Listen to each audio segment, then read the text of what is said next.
السلام علیکم، welcome to our Urdu channel Urdu درس ادب۔ بچوں، آج کی کلاس میں ہم پڑھیں گے سبق نمبر 9، سرحدی گاندھی بادشاہ خان۔ ٹیچر نے کلاس میں آ کر ایک تصویر دیوار پر لٹکائی اور سوال کیا، بچوں بتاؤ یہ تصویر کس کی ہے؟ بچے: سر یہ تصویر کس کی ہے؟ ہمیں نہیں معلوم ٹیچر۔ یہ تصویر سرحدی گاندھی خان عبدالغفار خان کی ہے، ان کو بادشاہ خان کے نام سے بھی جانا جاتا ہے۔ بچے: سر ان کو سرحدی گاندھی کیوں کہا جاتا ہے؟ ٹیچر: بادشاہ خان صوبہ سرحد کے عثمان زئی گاؤں میں سن 1890 میں پیدا ہوئے تھے اور وہیں پر انہوں نے گاندھی جی کے اصولوں پر چل کر آزادی کی جنگ لڑی اور اہنسا کا راستہ اپنایا تھا۔ انہوں نے اپنی پوری زندگی ہندوستان کی آزادی اور عوام کی خدمت کے لیے وقف کر دی۔ وقف کر دی کا مطلب خرچ کر دی، اسی لیے صوبہ سرحد میں وہ سرحدی گاندھی کے نام سے مشہور ہوئے۔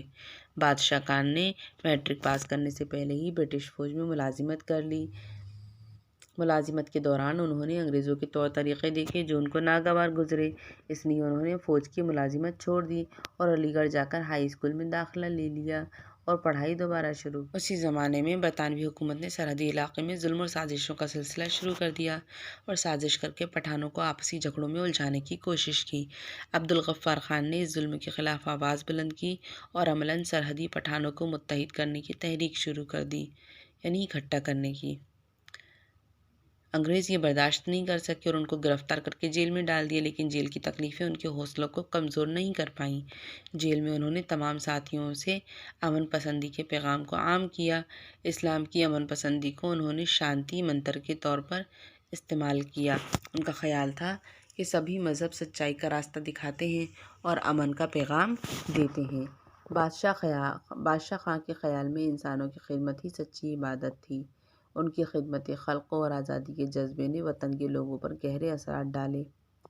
جب بادشاہ خان جیل سے رہا ہو کر وطن آئے تو ان کا شاندار استقبال کیا گیا اور ان کو فخر افغانستان کا خطاب دیا گیا۔ سن 1927 میں بادشاہ خان نے لکھنؤ میں کانگریس کے جلسے میں شریک ہو کر گاندھی جی، پنڈت جواہر لال نہرو اور مولانا ابوالکلام آزاد سے ملاقات کی۔ بادشاہ خان نے اہنسا کے اصولوں پر چل کر آزادی کی جدوجہد کرنے کا عزم کیا تھا۔ وہ تمام زندگی اس کے پابند رہے۔ انہوں نے افغانستان میں تمام قبائل کے درمیان آپسی جھگڑوں کو مل جل کر حل کرنے کی کوشش کی اور برائیوں کو دور کر کے آپسی اتحاد قائم کرنے پر زور دیا۔ بادشاہ خان نے سن 1928 میں پشتو زبان میں ایک اخبار پختون جاری کیا۔ یہ اخبار لوگوں میں بہت مقبول ہوا اور انگریزوں نے اس پر بھی پابندی لگا دی۔ 1929 میں انہوں نے ایک انجمن خدائی خدمتگار کے نام سے قائم کی۔ اس انجمن کا ممبر وہی شخص ہو سکتا تھا جو انسانیت کی خدمت کرے اور تشدد سے دور رہے، سماجی برائیوں کو دور کرے، پاک صاف زندگی بسر کرے۔ بادشاہ خان کے بڑھتے ہوئے اثر اور مقبولیت کی وجہ سے انگریز حکومت خطرہ محسوس کرنے لگی اور ان کو 3 سال کی قید بامشقت کی سزا کر کے جیل بھیج دیا گیا، لیکن بادشاہ خان اپنے اصول اور راہ سے نہیں ہٹے۔ آپ پر انگریزوں کے ظلم ہوتے رہے اور وہ اہنسا کی راہ پر گامزن رہے۔ سن 1931 میں کانگریس کے کراچی اجلاس میں ان کو کانگریس ورکنگ کمیٹی کا ممبر بنا لیا گیا، جس نے بادشاہ خان کی جدوجہد میں نئی روح پھونک دی۔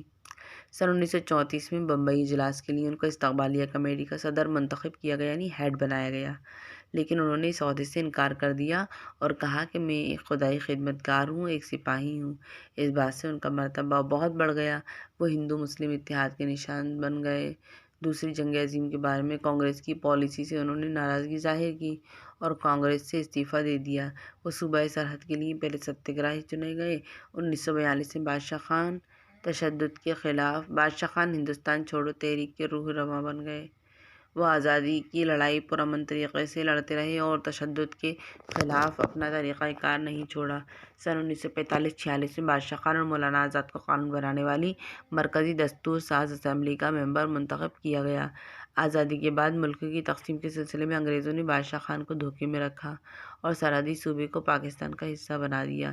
اس فیصلے سے بادشاہ خان کو بہت دکھ ہوا کیونکہ وہ متحد ہندوستان کا خواب دیکھ رہے تھے۔ سن 1969 میں ہندوستان کی حکومت نے گاندھی جی کی 100 سالہ تقریب منائی۔ اس موقع پر بادشاہ خان کو ملک کی خدمات کے لیے نہرو ایوارڈ سے نوازا گیا۔